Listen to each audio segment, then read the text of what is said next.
भाजपने बंगाल जिंकण्याचे एक मेन कारण सांगतो जे कोणीच सांगितलेलं नाही. हा फोटो बघा 14 नोव्हेंबर 2025 चा. या दिवशी भाजपने बिहार इलेक्शनमध्ये 243 पैकी 202 जागा जिंकल्या. सेलिब्रेशनचा खूप मोठा मौका असताना देखील भाजपचे प्रमुख नेते बघा बंगाल कसं जिंकता येईल याच्यासाठी मीटिंग करायला लागले. तर मेन कारण आहे भाजपचं डेडिकेशन, जे विरोधी पक्षांमध्ये दिसत नाही. पण डेडिकेशन सोबत स्ट्रॅटेजी काय होती ते पण समजून घ्या. तर पहिली गोष्ट म्हणजे SIR, स्पेशल इंटेन्सिव्ह रिव्हिजन. याच्या मार्फत 93 लाख डुप्लिकेट किंवा फेक वोटर्सना मतदार यादीमधून काढण्यात आलं. ही 93 लाख लोक कोण आहेत? तर इलिगल बांगलादेशी इमिग्रंट्स. 2004 मध्ये काँग्रेसचेच गृहमंत्री देशाचे माणिकराव गावित यांनी सांगितलेलं की फक्त बंगालमध्ये 57 लाख इलिगल बांगलादेशी लोक राहतात आणि आज तो आकडा 93 लाखावर गेलाय. तर हे 93 लाख लोक मतदार यादीतून काढल्यामुळे प्लेइंग फील्ड इक्वल झालं. पण ममता दिदी बंगाल हारल्या त्यांच्या कुशासनामुळे. म्हणजे सर्वांनाच माहिती आहे त्या RG हॉस्पिटलचं रेपकांड, त्या मुलीवर ज्या लोकांनी बदअमल केलं ते आज ओपनली फिरत आहेत. आणि भाजपने पीडित मुलीच्या आईला आमदारकीचं तिकीट देऊन तिला आमदार बनवलं. त्यानंतर मुर्शिदाबादचं व्हायलन्स, जिथे 20,000 हिंदूंची घरं जाण्यात आली आणि आज मुर्शिदाबादमध्ये एक पण हिंदूचं घर राहिलेलं नाही. परत ममता दिदीने काय केलं नाही.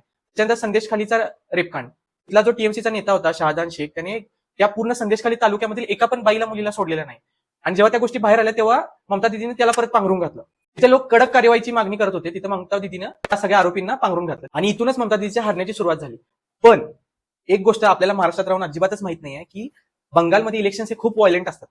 म्हणजे ऑफिशियल डेटा सांगतो की तिथे पॉलिटिकल इलेक्शनच्या वेळी 51,000 मर्डर झालेले आहेत. आणि आताची न्यूज तर तुम्ही पाहतच असाल, ज्या माणसाने सुवेंदू अधिकारीने ममता दिदीला हरवलं त्या माणसाच्या PA गोळ्या घालून भर दिवसात मारण्यात आलं 2 दिवसापूर्वी. तर व्हायलन्स आणि मर्डर्स इलेक्शनमध्ये बंगालमध्ये खूप कॉमन आहे. आता विचार करा की तेथील इलेक्शन किती डेंजर आहेत आणि लोक TMCच्या विरोधात मतदान द्यायला किती घाबरत असणार आहेत. आणि म्हणूनच 3 गोष्टी करण्यात आल्या. पहिली गोष्ट म्हणजे भारत सरकारने 2.1 लाख CAPF जवानांना बंगालमध्ये इलेक्शनच्या वेळी पाठवलेलं. दुसरी गोष्ट म्हणजे 80,000 बूथ आहेत बंगालमध्ये, त्यापैकी 65,000 बूथवर बाहेरच्या राज्यातून कार्यकर्ते आणून ठेवण्यात आलेले. त्यामुळे तिथल्या लोकांना एक सपोर्ट सिस्टम मिळालेली. आणि शेवटची गोष्ट म्हणजे काय की अमित शहानी अनाऊन्स केलं की इलेक्शनचे शेवटचे 15 दिवस ते स्वतः बंगालमध्ये राहणार आहेत आणि चॅलेंज केलं की कोण काय करते बघून द्या. त्यामुळे तिथला जो वोटर होता त्याच्यामधली भीती ही कमी झाली. आणि जाता जाता एक महत्वाचा मुद्दा सांगून जातो, जर बंगालमध्ये 93 लाख इलिगल बांगलादेशी राहत असतील तर पूर्ण भारतात किती राहत असतील याचा विचार करा. आणि जर कोणी भाजपचा नेता हा व्हिडिओ बघत असेल तर तुम्हाला एक माझी कळकळून विनंती आहे, तर आता केंद्रात आणि भारतातील 20 राज्यांमध्ये तुमचं सरकार आहे. तर कृपया करून जे काही इलिगल बांगलादेशी आहेत त्यांना परत पाठवायची व्यवस्था तेवढी करा. जय हिंद.